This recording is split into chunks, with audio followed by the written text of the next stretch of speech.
To my co-host Parrish with our next guest.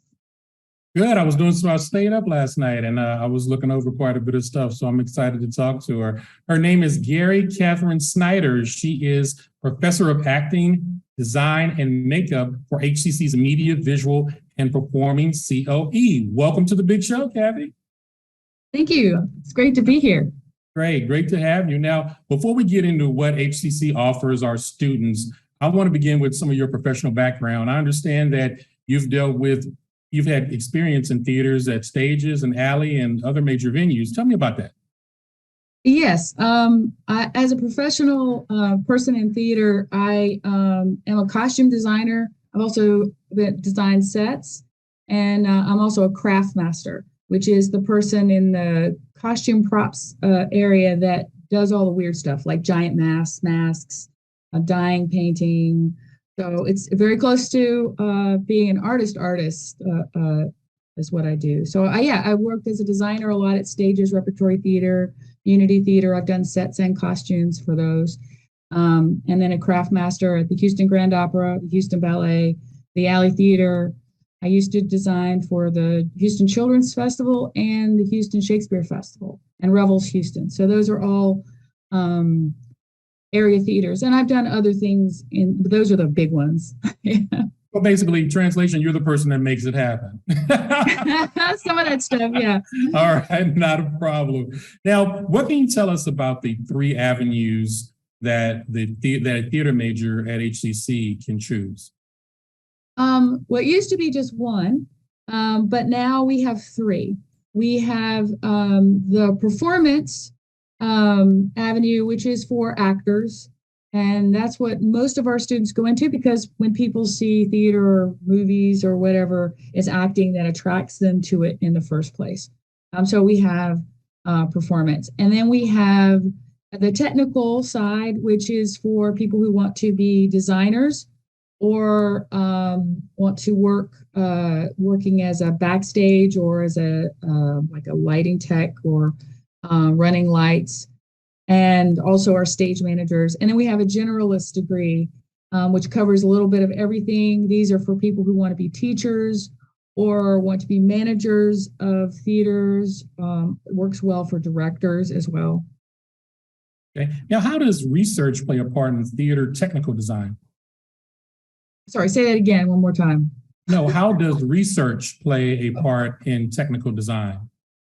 Research is good for anything, not just technical. Even actors have to do research into the time period and the place that they're doing. If you're performing a part or designing a play that's set in England in a certain time, you need to research that so that you don't make mistakes. I mean, sometimes you want to do anachronistic things that are out of time and out of place, but you need to know it well enough to know when to do it, how to do it correctly. If you do not know those, even time of year, if you've got somebody in a summer frock and it's supposed to be wintertime, nobody in the audience is going to get, that. What did they wear in the wintertime in England in 1875? You need to know that. It's not just what everything looks like, but what this sounds like. What's the music? What kind of colors? I saw an exhibit recently where they talked about green, this arsenic green that you can't get anymore because you have to use arsenic to get it because it's poisonous. So that's why we don't have that color anymore. But it was a really popular color in the Victorian age. So that's why research is important. And you don't want to do something prehistoric and have an iPad. I get it. Exactly. Unless that's the theme. Yeah. That'll kind of blow it. Now, tell me, what's some of the stuff that you guys have done at the theater here at HCC? We've done a lot. I mean, we've done some collaborating with our dance department and our music department. Sometimes we do musicals and things. We've done the gamut in plays. We do, right now, we're going to be doing 3 plays in the fall. In fact, I'm directing, so I'm having to pick a play. We do everything from small, intimate dramas to large musicals. So we do the whole thing. And our students get to be actors and designers, and they work backstage, and they are stage managers. So they get a lot of experience for the well-rounded theater students. That's awesome. They do everything so they understand everybody's job. Exactly. And that's really important since we're collaborative art. We're not a, painter or drawer. We are working together as a unit to produce a single work of art. And you have to be a team and work together and understand each other. And that's when it really makes magic. It's definitely a team thing. Now, if you want to be a designer in theater, why is it important to take a theater design class for costume, set, prop design, and not just a fashion design or an interior decorating? Because you approach it differently. Like when you're designing a house for someone, you are taking their personality into account, their budget and stuff. And same thing with clothing. A clothing designer looks at it. This is the kind of woman I want to design for. And this is the kind of money. But in theater, you have a script that's outside of that, and you have to be true to that script. And you have to be true to the director's vision of that script.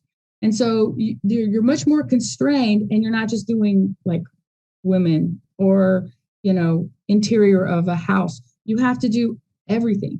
You have to think about, what does a fairyland look like? What does, a spectrum of characters in the same world, in the same style look like? You have to know styles, very different.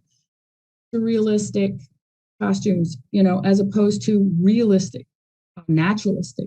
And so you approach how you design from a very different point of view. And that's what you have to learn. A lot of the design principles are the same.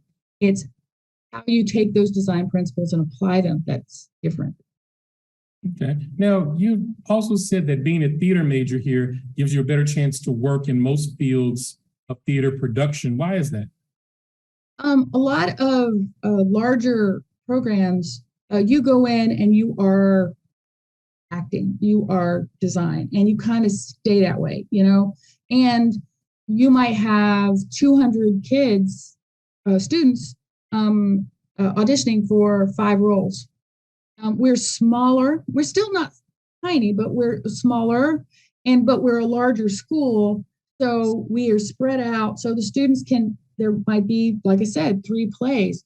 So they have an opportunity. Well, I could go any one of these 3 places, but I really want to do this one thing, and I have the opportunity here. And so because of that, they can work, they can act, they can design, they can run lights and run sound. And a lot of times in a larger theater school, they can't do a lot of that stuff until they're higher 2 or 3 years in, or they're competing against so many people that they may never actually be on stage in a play. So that's one of the great things about being here is you get the opportunity to do everything, and you really should take that, do everything, learn awesome. Everything. That is awesome. Now, what's the job market for technical design students here in Houston? It's interesting. When I first moved here in '89, that was a long time ago, there weren't that many theaters here. And there were like 4 or 5. Wasn't many. I grew up here. It wasn't many. No, it was not many at all.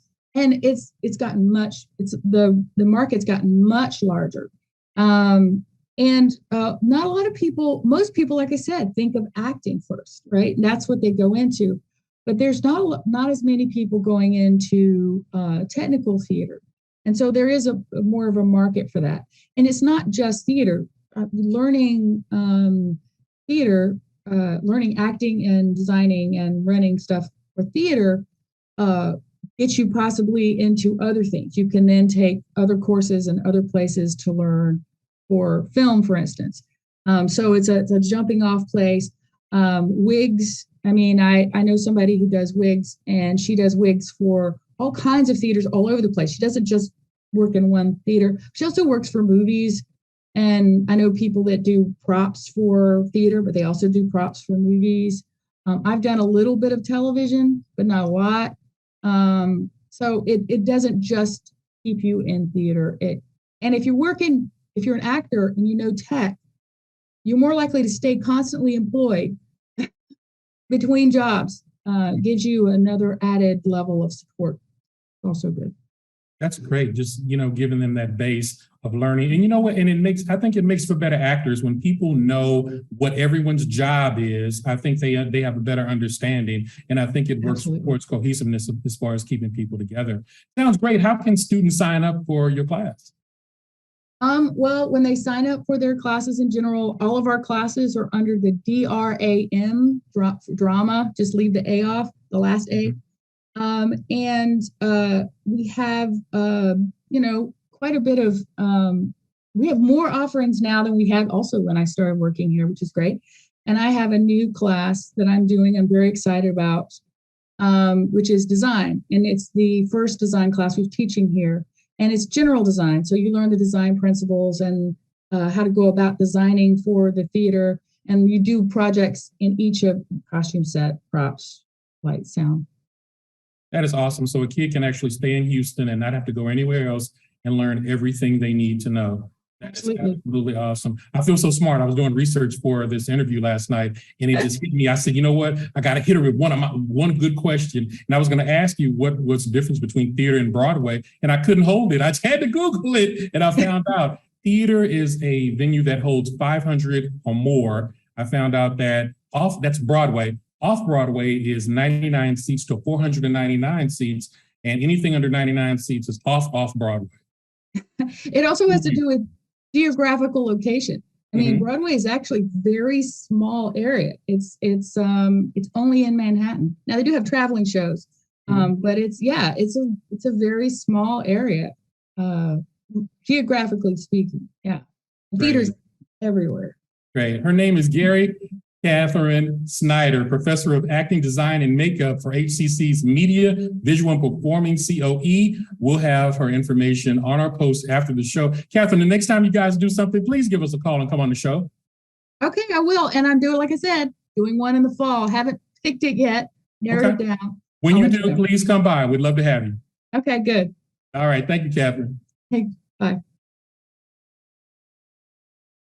Thank you so much, Parrish. And I learned a short time ago around off Broadway as well for a play that came out here to Houston. And I believe it was at the theater at Willow Ridge High School in Fort Bend County. And I was like, how are they having a Broadway play at a high school theater? It threw me. I just want to know because I've always seen it. I've always seen we're on Broadway, and then when you talk to someone in theater, you're like, okay, well, what's the difference? And so when I looked up, I was like, okay, so there is like a designation around the size that allows them to be able to say we are off Broadway. It was an incredible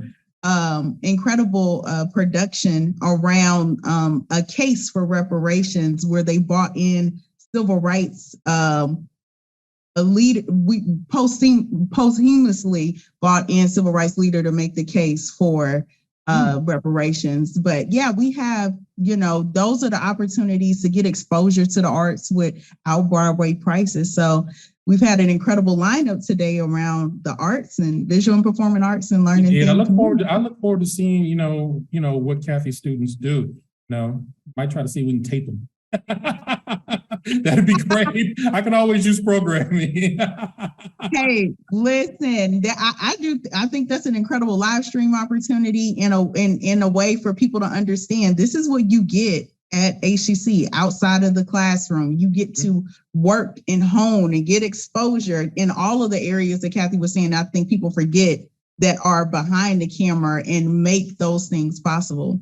Well, I think so many people look at acting and they say, I want to be an actor, but they don't understand that there are so many other jobs behind the camera, that are very beneficial. And more importantly, that are stable. Actors work here and there. Technical people, they tend to work more consistently, especially if you're good. And the more you do it, the better you get.